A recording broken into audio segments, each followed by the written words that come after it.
Ben, Xavier Brisset Martín nado na Habana, criado en Vigo. Por certo, aquí onde nos vedes fomos compañeros de colexio, hai moitos anos, xa disso. E reside de hai 30 anos na comarca do Eume. E fixo Ciencias de la Información na Universidade Complutense de Madrid. E foi administrador de unha empresa de comunicación e de divulgación cultural, 8 mares, durante 20 anos, non? Sí, máis ou menos. Do 99 ao 18, que son moitos anos de dedicación. É investigador, comisario de exposicións e realizador de vídeos. As exposicións principalmente sobre temas mariñeiros, temas do mar, como a intervención que nos vai dar hoxe da sabedoría das ribeiras, lembranzas da terra e do mar, en Pontedeume, 150 anos dunha vila mariñeira, o sea, temas tamén etnográficos e históricos de zonas moi concretas. E outros temas, por exemplo, a recolleita dos saberes da zona de Pontedeume e da zona das Mariñas, e unha que se chama Los rostros del mito, que é unha exposición sobre o contexto histórico e biografías dos últimos de Filipinas, o sea, un tema, polo menos, bastante curioso, non? Esta empresa foi contratada por los diversos ministerios de España, diputacións, concellos, chegando a 106 localidades das comunidades autónomas de Madrid, Valencia, Cataluña, Aragón, Murcia, Castilla-La Mancha e Galicia tamén, por suposto. Unha delas, esta supoño que sería a do mito de Filipinas, foi traducida en inglés e tamén exposta en Filipinas. Foi coordinador de libros, participante en libros colectivos e publica moitos artigos en diferentes revistas especializadas, así como na prensa diaria. Non vou roubarlle máis tempo, vou deixar que nos conte el o que nos ven falar e, sin máis, pasolle a palabra. Eu voume pasar para aí, senón non vexo. Moi ben. Bueno, pois moitas gracias, Goyo, pola presentación. Eu encantado de estar aquí porque estes meses atrás estive collendo documentación para a nova publicación sobre a Mariña, a pesca na Mariña. E entón, pois, contei coa colaboración directa de Antón Niñe, o historiador de Foz, e tamén con José Pino, de aquí de Celeiro, e Vicente Míguez, que publicaron todos eles nos últimos anos un montón 4 ou 5 libros que poñen en papel, digamos, que boa parte interesante da pesca aquí na Mariña, non? Imaginaros, hai 20 anos, esta labor de historiadores locais non existía. E como se podía chegar a falar da pesca galega? Era prácticamente imposible, sin ter en conta as historias de cada un dos portos, non? Agora empeza a ser xa máis doado facelo, non? Gracias a esa labor dos historiadores locais daqui, Carlos Nuevo, de Foz, de Ramón Fernández e todos os citados, non? Entón, tamén quero agradecer que a invitación, porque estivemos hai pouco acompañando ao grupo das Mariñas, da Mariña Patrimonio, nas Fragas do Eume. Entón, tamén quero responder a vosa visita con esta, non? Non pensedes que eu entendo de monte, entendo de fragas, entendo de pesca, máis ben entendo moi pouquiño de todo isto. Que entendo que si me centrei e admiroume e sorprendeume moito era as sociedades precapitalistas, que aínda nas fragas, que foi o que me abriron a mí os ollos, na fraga aínda puden chegar a entrevistar xente que traballou, que interactuou co monte de forma preindustrial, o que eran os fragueiros antigos, non? Entón, sorprendeume moito a sabiduría que tiñan eles no tratamento da terra, non? Sobre todo co tema ecolóxico e o desastre ambiental, non? Entón, como eles sabían organizarse, e entón o que fixen foi trasladar o mesmo asunto á pesca, e encontreime o mesmo. a xente antiga sabía moitas cousas que afortunadamente moitas delas están por escrito. Entonces aquí xa non hai dúbidas, nin sensacións, nin impresións, nin supostos. Entón, un poquinho a base documental é esta memoria tradicional que, inda que non entenda de pesca, pois me atrevo a falar deles e a plantexar o que decía, non? Moi ben. Patrimonio inmaterial, falaremos del despois, e as ribeiras pescadoras e o extractivismo. Entón, vamos centrarnos neste período, no 83, no 16, fundamentalmente, non? Sobre este período, en ausencia desas historias locais que decíamos, pois había dous libros importantes que era El crecimento e transformación do sector pesquero gallego de Giraldez e Historia de pesca en Galicia. Era un pouquiño os generalistas que iban contando o que pasou nese período, antes e despois, pero fundamentalmente neste período, non? E eles e outros traballos xa que empezaban a niveles técnicos a contar pois, métodos de pesca, tipos de embarcacións, artes, especies de peixes, recursos naturais, sectores económicos, transformación, conservación, transporte, mercados, centros industriais, o sea, ese complexo mundo da pesca que era moi complexo, non? Pero, por exemplo, faltaban cousas por contar. Por exemplo, as mulleres. Resulta que na documentación non existen as mulleres. Por exemplo, este traballo publicado en Pontedeume pois conta que no padrón de Pontedeume do 24 só había 5 mulleres no sector pesqueiro. Cando outra documentación, que é a icónica, nos demostra que había tantas mulleres como homes, polo menos. Entonces, por culpa de que a documentación escrita falseaba a realidade, non existía esa realidade na historiografía galega da pesca, non? Ata o 2007, aproximadamente, cando se empeza a descubrirse o evidente, non? O mar tamén ten mulleres, cousa de perogrullo, non? Pois hubo que decirlo en portada, para que nos fóramos enterando, non? Mesmo lle pasou aos compañeros dos sindicatos de clase, por poñer un exemplo, non? A partir da pesca industrial empezan os sindicatos a funcionar, algúns poderosísimos, na época da República eran moi poderosos, pero ninguén escribía sobre eles. Ata no 2010, a base de interés personal, pois un investigador, un historiador, Dionisio Pereira, considerou que xa é tempo de que os oprimidos do mar recuperen o fío da súa memoria. Entón, por fin aparecen outros protagonistas no mapa xeral da pesca, non?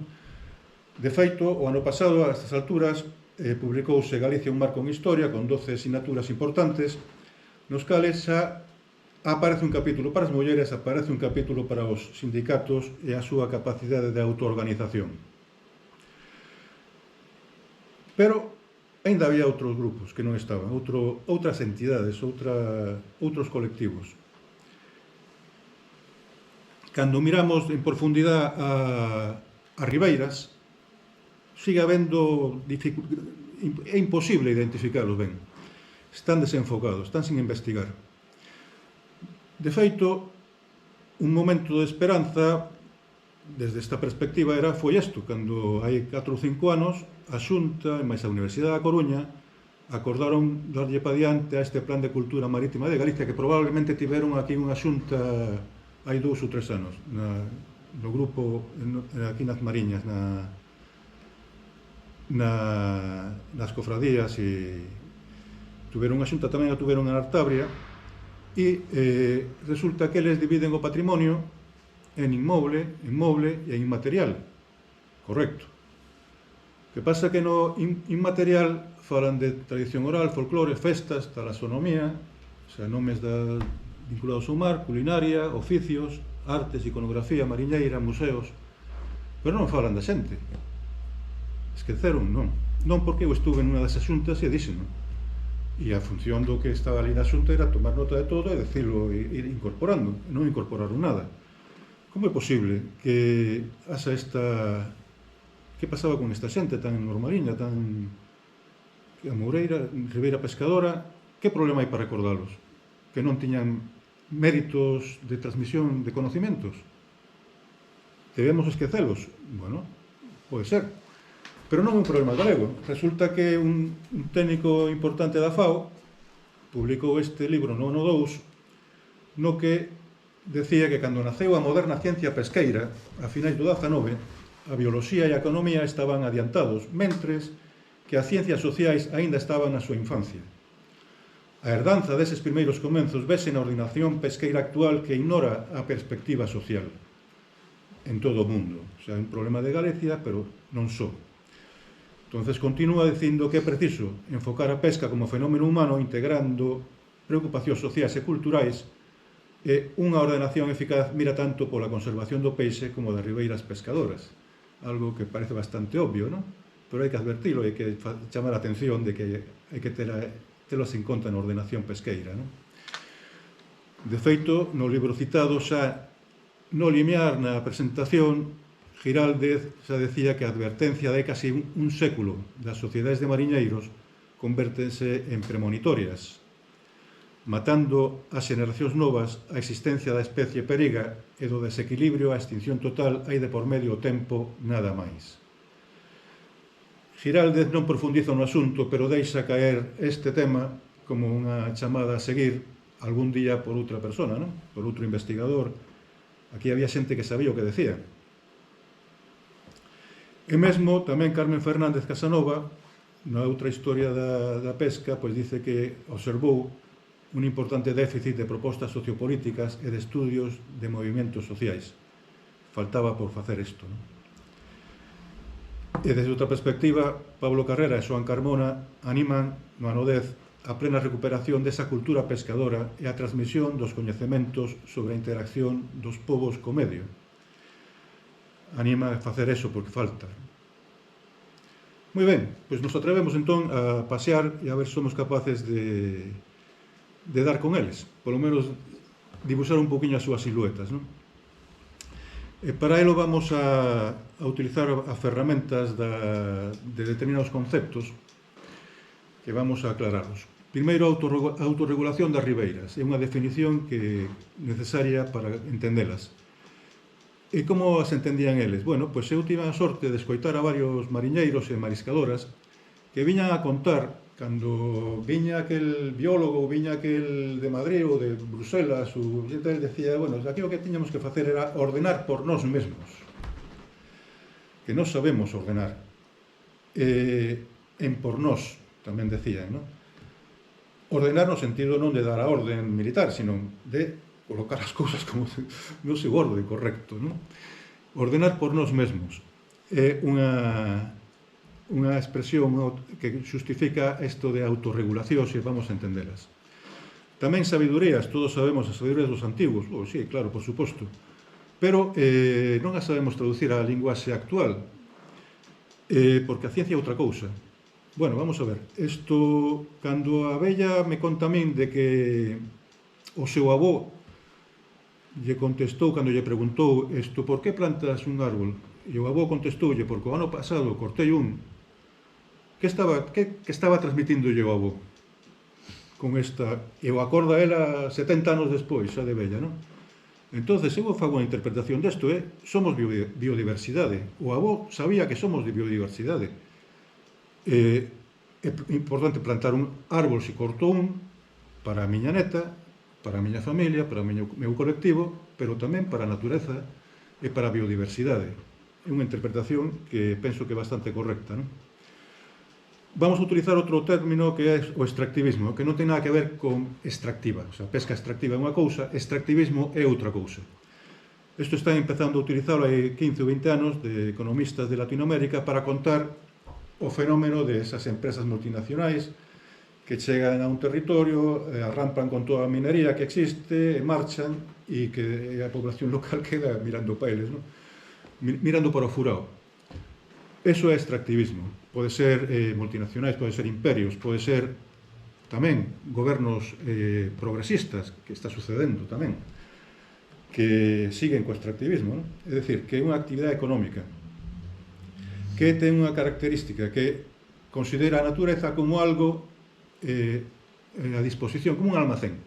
Agora nos falta isto, collémolo, mañá acabouse e vamos a outra parte, e escollémolo. É dicir, que romperon o vínculo de considerarse parte da natureza. Isto é outra cultura, sabe? Moi ben, E logo, outra palabreja destas que son bastante importantes, epistemicidio, tamén é nova. Esta inventou un portugués que ven contar como o extractivismo necesita o epistemicidio. Hai que romper, facer desaparecer o coñecemento do antigo, esa forma pausada, razonal, de pouco a pouco, de deixar algo para mañán.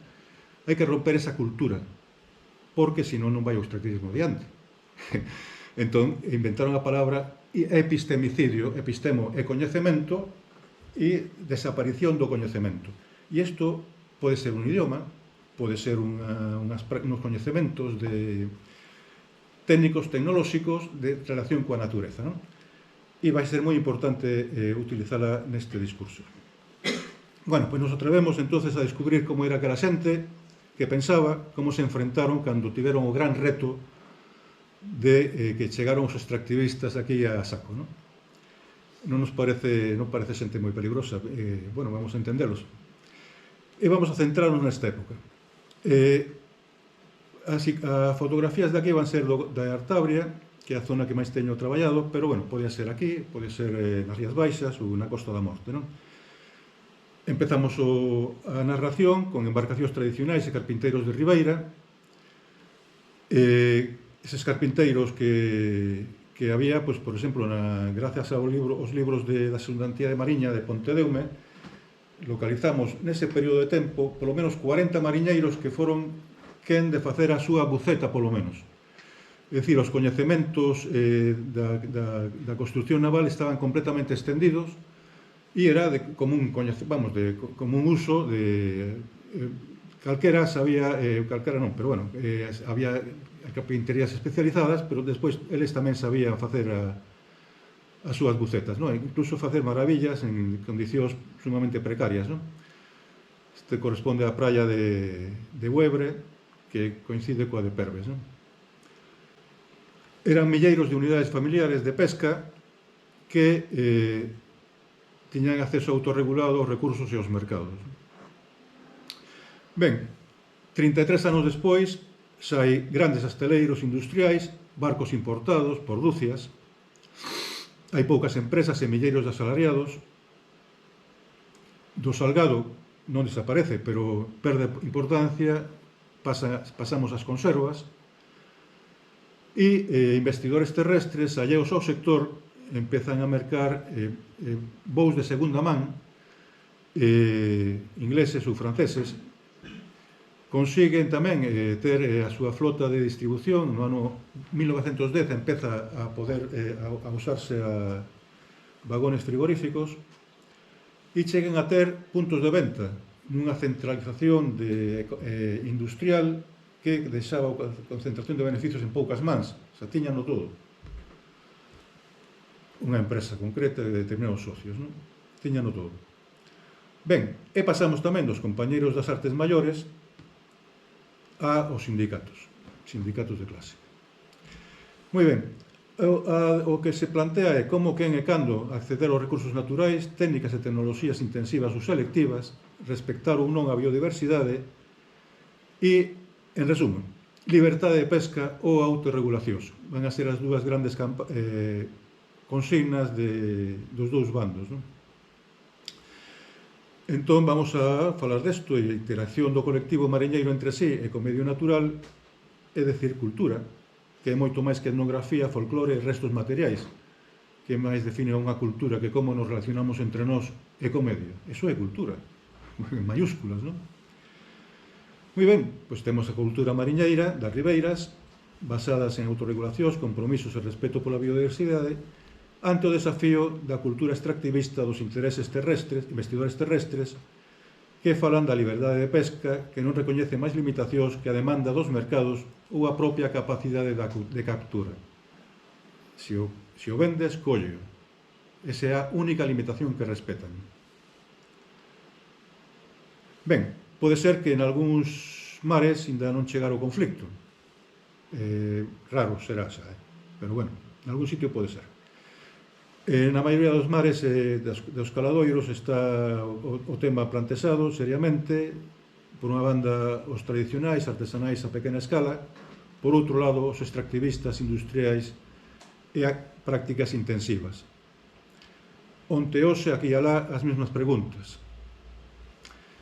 Importa tamén, cando nos vayamos a posicionar no análisis, bueno, son nativos ou son forasteiros. Vou poñer dous exemplos curiosos. Había un pobo que depende moito da pesca, que é o Islandia, os islandeses, non? Entonces usaban métodos tradicionais e vemos como artes de enmalle, o sea, o máis primario das técnicas, non? E vemos como comparten o mar con outros vapores aí, os cales probablemente eles suministraban a pesca aos vapores esos, non? Os islandeses dependen moito da pesca, económicamente e nutritivamente falando, non? Entón, cando chegou o momento de ampliar os mares territoriais, pois aquí temos a escala que fixeron eles no ano 1901, tiñan 3 millas como todos. Despois, 50 anos despois, aumentaron a 4 millas. No 56, 61, toda Europa subiu a 12.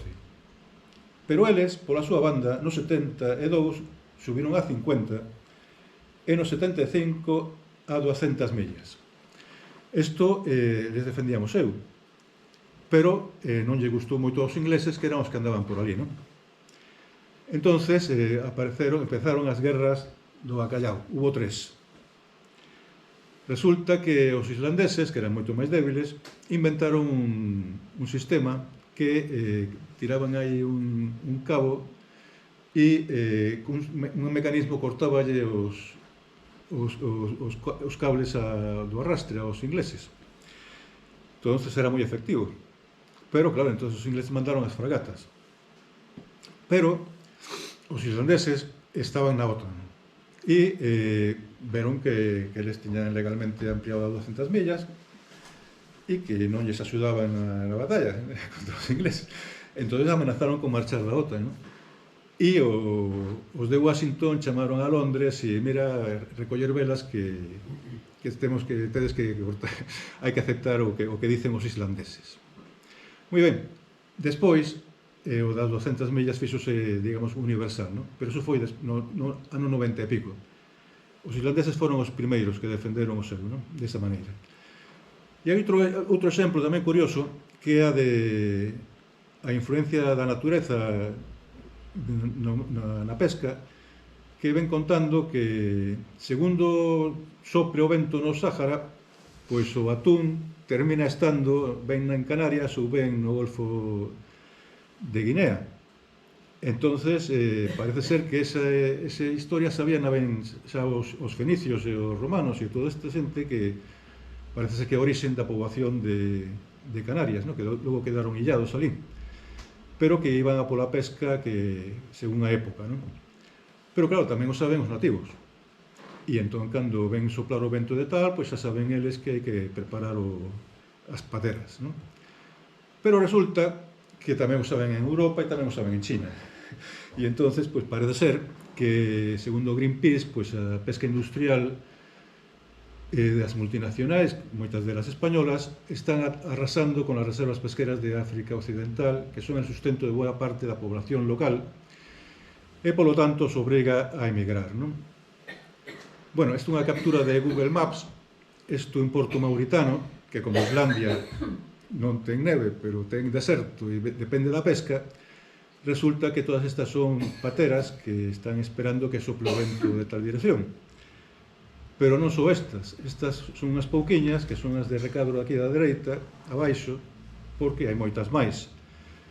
Eu, para facilitar un pouco a interpretación, botei unhas contiñas, hai polo menos 4.000 pateras, non? Entonces, non son chalupas, aí entra moita xente. E, bueno, pues resulta que non vai ben o negocio.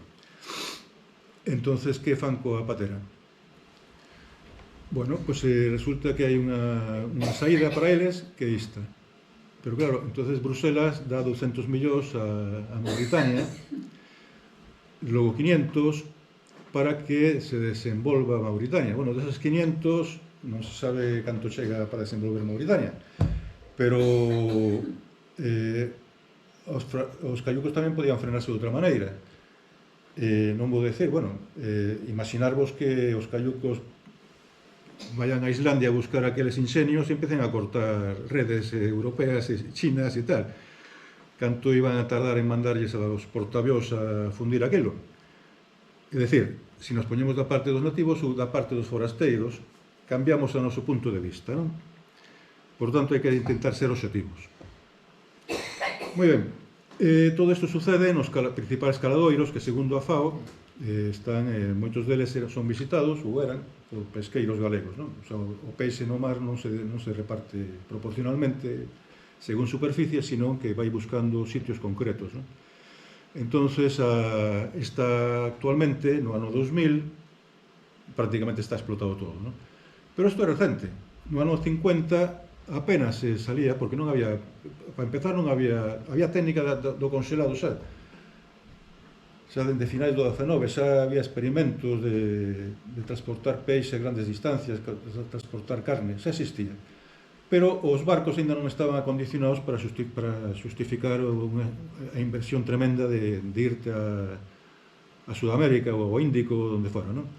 Entonces, no 50 prácticamente non estaba eso, salvo no mar de China, por aí, que xa levan moito adiantado, nese sentido, non? E, de feito, na pesca galega, ata o 1906, fuxindo dunha folga local, algúns voos coruñeses foron ata o Banco Sahariano e descargaron en Barcelona.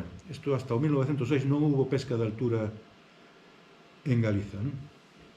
Por tanto, nos temos que reducir as rías e a plataforma local, que non son moi grandes, porque aquí o vermello son 1000 metros de profundidade, que, bueno, para eles era absolutamente inalcanzable, o sea, con 200 metros e chegaban, vamos.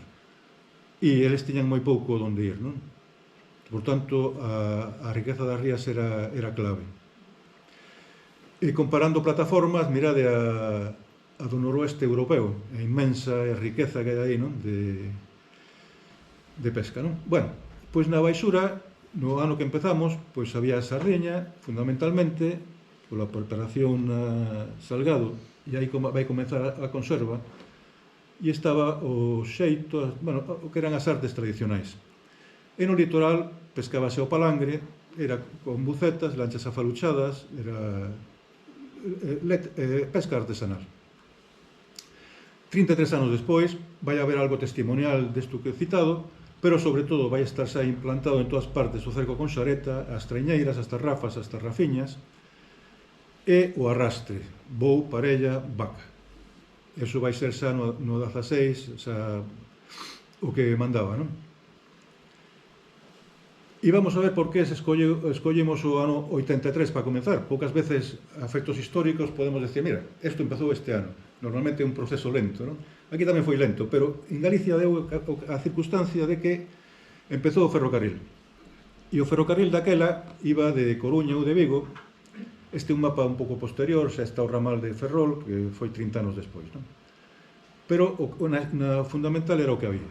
De Vigo e Coruña xuntábanse en Monforte, pasaban a León, e de ali xuntábanse despois en Venta de Baños co que baixaba de Endaya. Eran 850 kilómetros e o peixe chegaba locomotoras a 40 km por hora, paraba en todas as estacións, e o peixe chegaba ao terceiro día. Por lo tanto, só se podía mandar no inverno, non? Nos meses de inverno. E tiña que enfrentarse a unha competencia tremenda con Alicante, que xa tivo o ramal ata o Porto no 1859, e, polo tanto, estaban dominando o mercado cando chegaba o peixe galego e asturiano, que chegou no mesmo momento, non? Xa estaban tamén de antes os vascos, os cántabros e os andaluces. Mirade a lonxa de Alicante, non? Cando aquí non existían. Bueno, vamos a xudicarlle o ferrocarril tanto a baixura como ao litoral, non? Crise da conserva francesa. Isto é importantísimo, tamén vale para este ano. A partir dos 80 empezou a faltarlles a sardiña aos franceses. Era importante para eles porque dende Napoleón fixera un concurso para ver quen conseguía o método de conservación de peixe ou de carne ou que fora máis eficaz para poder mover os seus exércitos con rapidez, e foron avanzando desde aqueles primeiros intentos e a mediados do 19 dominaban o mercado mundial de conservas, non? Despois de moita investigación, fracasos e éxitos, conseguiron colocalo como plato gourmet nas mesas da aristocracia. Abrir unha lata de sardiñas era o máximo dos restaurantes de París, pero tamén suministrar aos exércitos europeos que estaban movéndose neste momento xa por todo o mundo, non? Entón eran dous clientes importantísimos e que había que atendelos, a pesar de que de repente no 80, 81, 82, 83, durante 7 anos non lles entrou a sardiña. Entón que fixeron? Movéronse rapidamente no Magreb, en Portugal, en Galiza, buscando sardiñas como fora, non? E entonces chegaron a acordos con algún importante salgadeiro. No caso aquí do norte, viñan a por el, viña pola sardiña, levaban para as súas fábricas, e no caso das Rías Baixas, pois era máis distancia, non podían, e entonces fixeron acordos, sociedades con salgadeiros locais, non? Poñían o 50% de capital, eles, maquinaria, técnicos, aceite de oliva refinado, mercados internacionais, valor engadido, produto francés, e etiquetas. E os de aquí tiñan que poñer as sardiñas, man de obra barata, instalacións, e a sardiña enlatada en blanco. E entonces despois eles poñían a etiqueta francesa, non? Entón ese período vai durar varias décadas e que vai facer aquí que a conserva vai medrando de forma exponencial, non? Entonces isto é a baixura porque o atún e tal, eso vai se meter en conserva xa no século XX, non? Feira de Pesca de Londres, o mesmo ano. Esa riqueza do Mar do Norte resulta que compenétrase coa revolución industrial. Entonces hai moita novedade. Moita novedade, por exemplo, os vapores aplicados á pesca, non? Que o exemplo último xa presentado nesta feira de Londres era o steam trawler, que era aquí o bow, casco de ferro, vapor, hélice, cámara de seo e arrastre con portas. Era a máquina perfecta de matar peixe. Entón, isto afectou fundamentalmente ao litoral. Tamén o cerco de Xareta, que foi un pouco antes, nunha feira internacional tamén de Filadelfia, que celebraba o primeiro centenario de independencia dos Estados Unidos, que saían da Guerra Civil, entón presentábase ao mundo como a potencia que estaba xa sendo, e, entre outras cousas, o tratamento da pesca. E, bueno, acontece que ali teñen un cruce de corrientes moi productivo, que é a corriente do Golfo e a do Labrador, unha quente e outra fría, e entonces, bueno, o Golfo de Maine e todo ese é riquísimo de peixe. E aí foi onde inventaron o cerco con xareta, que viña sendo unha rede de cerco, pero coa súa corticeira, isto é unha visión cenital, entón temos por fora a corticeira para que cortizas, para que abolle esa parte para arriba, para baixo a pedreira, que é onde colocan eles colocaban as pedras, os chumbos, os plomos, para que presente un frente vertical ao peixe, non? O invento era meterllas unhas xaretas, que son unhas anillas, e por medio delas un cable, de maneira que así desde a barca tiramos do cable, vamos conseguindo este efecto, non? Bueno, vos o sabedes, pero teño diapositivas aquí e aproveito, non? Entón, este efecto é moi efectivo, non? Tan efectivo foi, tan rico era aquel mar, que empezaron unhas novas factorías, unha nova interpretación da industria aplicada á pesca, que eran as factorías de fertilizantes e de pinturas, non? De aceites para pinturas e todo isto, non? Entón, xeronse a costa este de factorías destas, coa súa propia flota, con ferrocarril. Pensade que naquele momento Estados Unidos tiña tantos kilómetros de vía férrea como o resto do mundo, e entonces foi todo unha, digamos que unha explotación sistemática daquel peixe. Decir que os americanos, que falan de frente ás cousas normalmente, polo menos a efectos económicos, xa falan de sobrepesca nesta época. Xa están nos seus textos, xa está o tema sobre pesca planteado, non? Moi ben, na feria de Filadelfia había unhas maquetas e entre outros visitantes pois había xente, algúns fabricantes de galegos de salgado, algún vasco, que puderon ver este sistema. Tamén en Nova York se estaban traballando, non só desde embarcacións a remo, o que van a ser aquí as traiñeiras, sino xa uns prototipos que van ser as tarrafas a vapor. Xa empezaban naquela época a traballar os americanos cos tarrafas. Entón, vírono.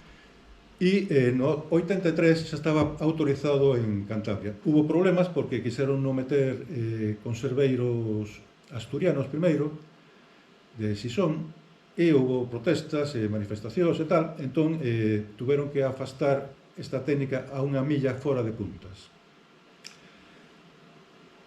Ben, pois vamos a adjudicar tamén a baixura, porque daquelas redes eran para a baixura.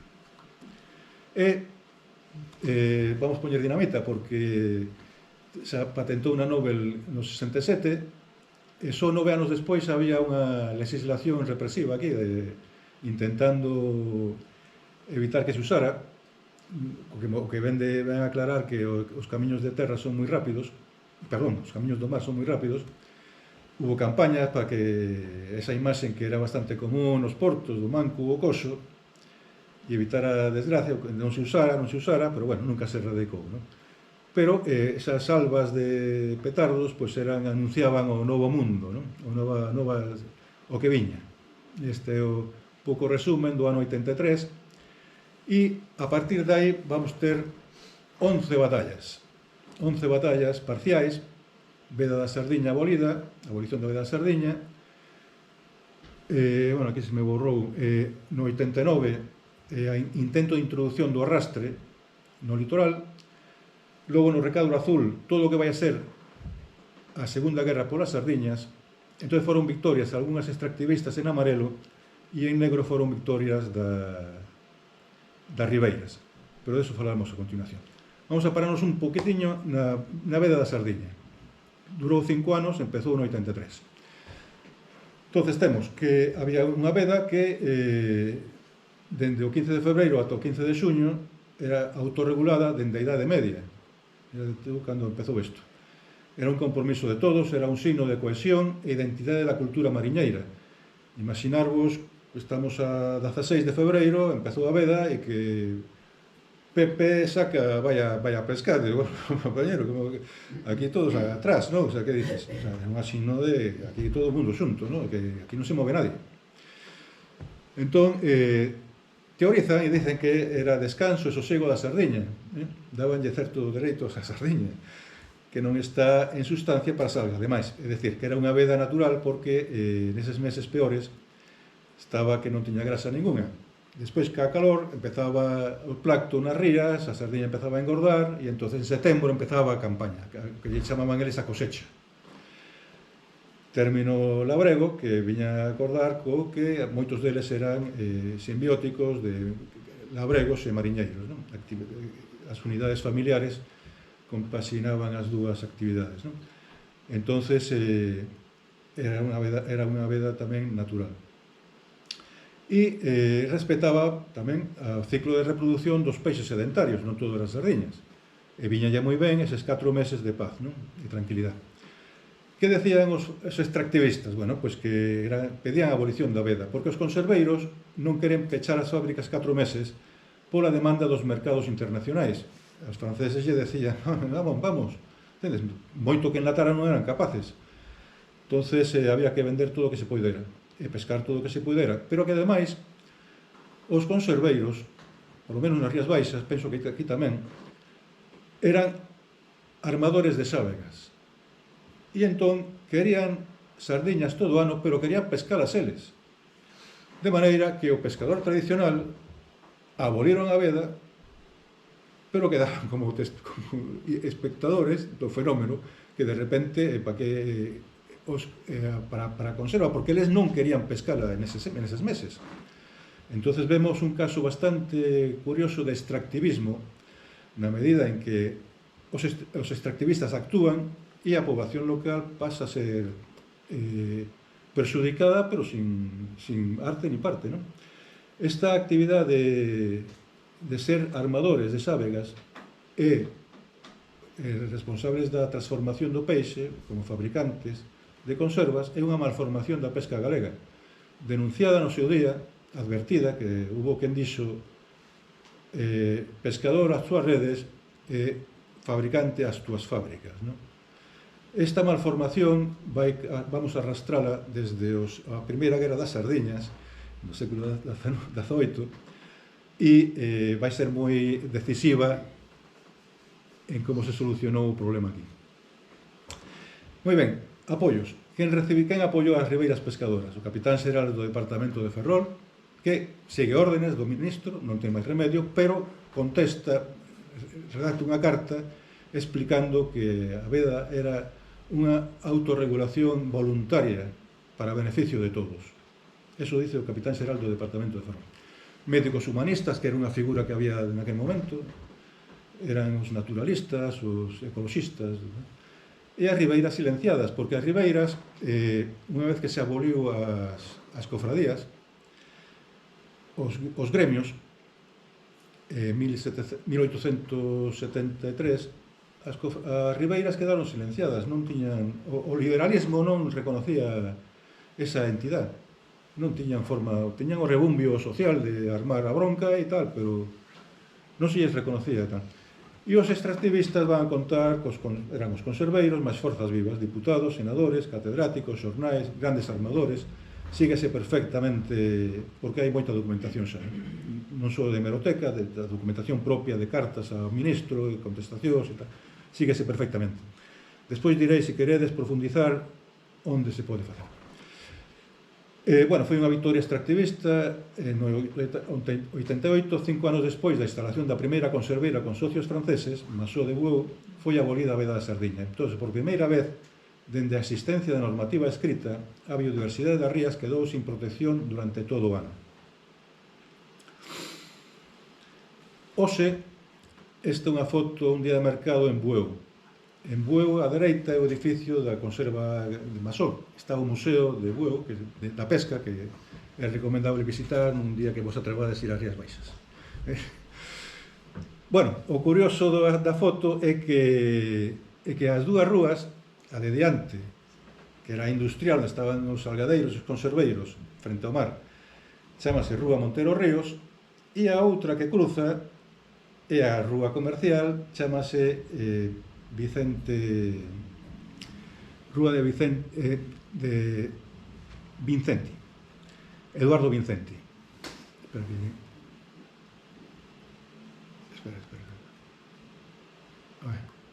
Eduardo Vincenti, que era senro de Montero Ríos, que tiña o que era un grupo parlamentario familiar no Congreso e no Senado, era máis que os catalás e os vascos xuntos, a súa familia, non? Bueno, pois resulta que son os dous políticos que se distinguiron máis na veda, en favorecer a abolición da veda. Hoxe, menos no período da República, que lles quitaron o nome, no resto no rueiro de Bueu permanece, xa se esqueceu esta memoria, que isto xa se esqueceu completamente, pero é curioso que continúen estando aí presidindo os dous políticos que máis fixeron por abolición da veda, non? Saltando un poquinho máis adiante, no 89 vamos a falar do intento de introdución das parellas a vapor no litoral. Os pescadores de Mugardos e Bouzas pescaban ao palangre no litoral para exportar por ferrocarril. Os de Mugardos iban para Coruña, descortaban en Coruña, e os de Bouzas en Vigo, non? Usaban faluchos ou lanchas afaluchadas, según di algún experto, e, bueno, pues suministraban o mercado ese de exportación. Pero, no 1889, un banqueiro da fariñocracia castelán, a fariñocracia eran aqueles que mercaban fariña e vendían, mercaban trigo e vendían fariña. Entonces tiñan a exclusiva de suministro a Cuba, despois traían o azúcar, entón fixeronse moi ricos, non? A fariñocracia. Castelán armou un banqueiro deses, ricos e banqueiros. Armou dos vaporiños cunha rede de arrastre formando unha parella como as que fainaban daquela no Mediterráneo e no Atlántico andaluz. Pero, dende que hai constancia escrita, a pesca de arrastre de embarcación estaba prohibido nas augas galegas pola destrucción dos prados mariños, pola captura indiscriminada de especies e tamaños. Entón, os de Bouzas empezou en a ría de Vigo a traballar esta parella. Os de Bouzas enfrontáronse, asaltaronlle os almacés e aquí non se vende peixe capturado con esta técnica. Entón, o banqueiro marchou a Artabria e, en canto se enteraron os de Mugardos, pois sábese que mandaron un escrito con todas as firmas do povo razonando que este home pois, o que quería enriquecerse el e aseguraban que iba a destruir todos os recursos, sendo partidarios das autorregulacións que garantían a súa forma de vida a longo plazo, non? O banqueiro tamén queda a memoria do que escribiu, queda documento, era partidario da liberdade de pesca, actuaba dentro da legalidade, porque efectivamente a 3 millas estaba permitido, e non entende a oposición que provoca. El ten unha cultura e unha forma de actuar e non entende por que as ribeiras lle queiman o almacén. O sea, non entende que as ribeiras teñan un poder, teñan unha necesidade, teñan uns dereitos históricos, teñan... bueno, por qué? Porque ten outra cultura. Evidentemente, non? Bueno, máis razón. Resulta que tanto en Mugardos como en Bouzas non tiveron problemas en compartir o caladoiro inmediatamente despois cos vaporiños. O vaporiño era unha invención local que armaba, digamos, unha especie de galeón coa popa modificada, colocaban unha máquina de vapor importada, 15 metros, iban sin puente, en vez de sair a roda á vista, era algo medio artesanal, pero facilitaballes moito a vida. Entonces non tiveron problema en incorporar os vaporiños a pesca do palangre, sempre cando pescaran o palangre, que non arrastraran.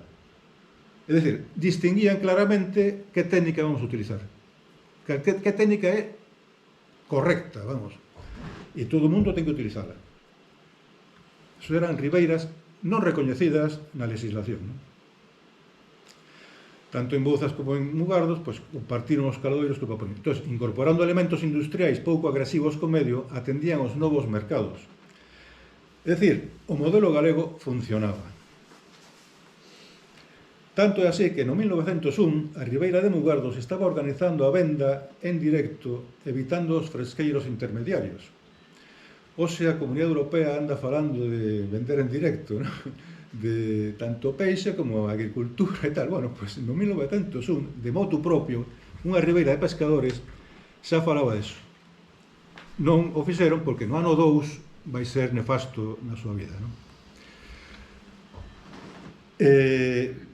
Agora empezaríamos coa Guerra da Sardina. Non vou parar porque é unha batalla tremenda. Pero bueno, por encima, ante un negocio que medra, os investidores extractivistas teiman concentrar os beneficios en poucas mans, nas súas mans. Máis estudiado teño a parte de Artabria, onde están as Tres Rías, a pesca tradicional, traíñas galegas, xeitos, sávegas. No 96 importan as treñeiras do Cantábrico, no 96 estaba a Guerra de Cuba. A Guerra de Cuba eran 250.000 homes que había que darlles, según as previsións, touciño ou sardiñas. Según as previsións, cada día. Entón, logo foi noticia que a fame que pasaban, pero a previsión era esa. Entonces, si aumentou a demanda da sardiña, ben salgada, ben en conserva. E importan as treñeiras do Cantábrico, que viñan de segunda man ou de Asturias, viñan de Cantabria, viñan de Euskadi, non? No 1900, todo isto seguindo a legislación, colócase unha liña de exclusión mutua. Pechan a ría do medio, a que chamase Betanzos Ares, nos chamámoslle tamén das Xunqueiras, que é o nome antigo, e a ría de Coruña queda como zona de sacrificio para as traiñeiras, non? Traiñeiras do Cantábrico, con cerco de xaretas e pesca tradicional. Van comezar uns anos de apogeo da pesca, por increíble que pareza, hubo moitas traiñas nese momento, nesta ría. No 5 aparecen as tarrafas, que era o cerco con xareta máis grande, pero a vapor. Entonces, sucedeu algo moi curioso. Primeiro mandaronas a 3 millas fora, como se foran estranxeiros, non? Pero sucedeu algo moi curioso. No ano 9 xuntáronse os da pesca tradicional cos traiñeiros para evitar que entraran as tarrafas. Os dous grupos en loita xuntáronse para evitar que entraran as outras, non? Hubo unha asamblea nese teatro e tamén queda documentación do que decían e tal, non? Pero no 10 o que fixeron o Ministerio, coas presións conseguintes, o que fixo foi reducir o santuario xa ata límites que impedían a eficacia pesqueira e meteron a tarrafa hasta unha liña de puntas afora, non? E no 14 xa chegou o extremo de pechar o que era a praia de Cabanas para a xave, imaginarvos 3-4 metros de profundidade traballando un cerco de conxaretas.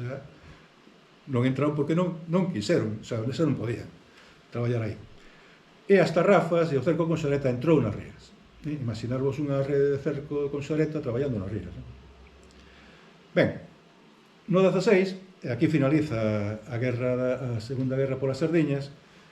Por si había algunha dúda, se produce o primeiro informe do Instituto Español de Oceanografía, asinado por Odón de Buen e outras persoas, en os cales dice que as ribeiras pescadoras quedan desautorizadas. Bueno, esta é a interpretación miña, ¿no? Pero é así.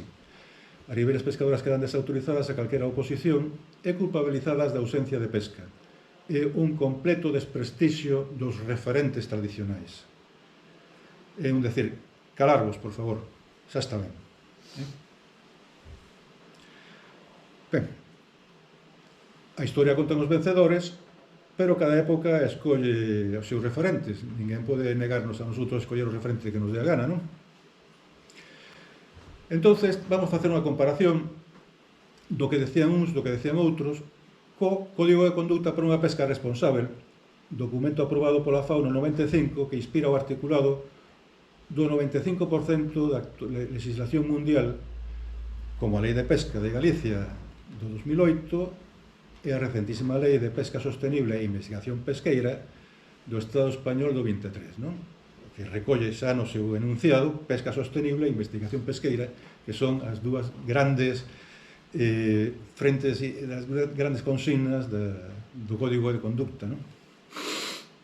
Bueno, vamos a facer un poquinho a ver que pasa.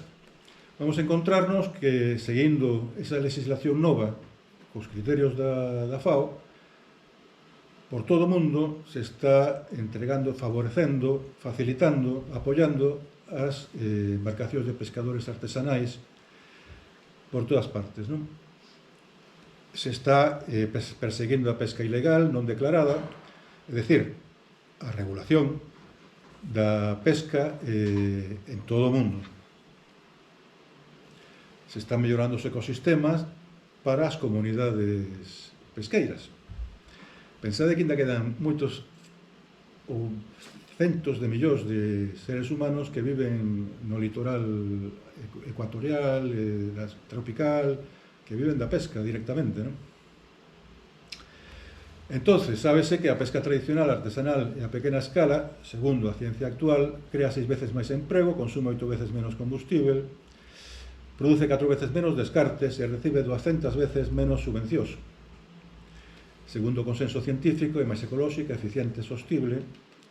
A pesca a pequena escala é a maior esperanza para unha pesca sostible e a seguranza alimentaria mundial, segundo a FAO actualmente. Entón, a conclusión a que se chega é que da sabiduría do 19 a ciencia do 21 existen tantas similitudes entre as sabidurías e a ciencia que as ribeiras de pescadores tradicionais debería reconocerse esa condición de precedentes canto menos, non? E a nos tocaría escoller referentes, mudar o paradigma social extractivista de enriquecerse uns poucos estragando o común e recuperar a cultura mariñeira, esas sabidurías propias más ciencias do 21 que enlazan perfectamente, non? Isto ven ser un pouco cando chega aquí un biólogo ou tal, ou chega un de Madrid ou de Bruselas, ou chega non sei quen, a veces, a mellor hai que decir, bueno, e o avó que pensaba? A mellor non é cousa de estar mirando as leis de Europa, sino, bueno, e o avó que pensaba? O sea, o teu avó, entendes, que pensaba? Entón, a mellor aprendemos algo e podemos xuntar as dúas vertientes de conocimiento, non? Ben, todo eso está moi rápido, pero, si queredes, información na revista Nova Ardentía que sae todos os anos. Os 4 anteriores xa están en internet e agora, dentro en 15 días, sae o seguinte. Sae un artigo, un capítulo deste conto que vos estou facendo xa máis documentado, non? Xa citando cousas e tal, non? Citando autores. E, fundamentalmente, nesta revista, que tamén está en internet, aquí xa, digamos que é unha revista científica, que exixe citas, entonces aí xa está aquilo que dixen tal momento, mira, pois mira que está aí está quen o dixo e cando e tal, non? Entonces un pouquiño resumen de, creo que termina aí ben, non, de tempo, non? Moi ben. Moi denso, moi rápido e tal, pero bueno, aquí somos especialistas do tema, entonces podemos correr. Moi ben, pois a partir de agora xa a vosa disposición, si... bueno, continuará, sí. Esta historia continúa, claro.